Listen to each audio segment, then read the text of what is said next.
কয়েকদিন আগে মাহফিল নেওয়ার জন্য ডিপজল এসেছিল, দুইজন বডি গার্ড নিয়ে। আমি যেখানে আসি ওখানে আমি মনে করলাম যে ওনার নামে একটু উল্টাপাল্টা বলা হয়েছে, আল্লাহ বডি গার্ড নিয়ে এসেছে। আমি বললাম যে স্যার, প্রথমে ভাই বললাম যে ভাই, ও যে হুজুর আপনি কি বলবেন আমি বুঝেছি।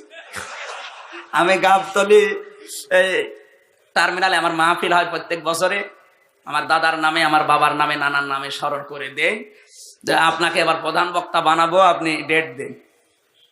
আপনি বলতে চাচ্ছেন যে আমার নাম ধরে আপনি বলেছেন, আসলে ও দোষ আমার নাম, এটা আমার চরিত্র। আমি সিনেমায় ওই চরিত্র প্রযোজক, আমাকে দিয়েছে পরিচালক, এই জন্য আমি ওইরকম করি। তাছাড়া আমি কিন্তু ভালো মানুষ। হ্যাঁ আমি ভালো মানুষ, আপনি কেমন ভালো আমি জানি। ব্যক্তিগতভাবে অনেকক্ষণ কথা বললাম, দেখলাম না লোকটা খারাপ না, ভালো মানুষ, কিন্তু ওর চরিত্র, ওর পাঠ ওইটা।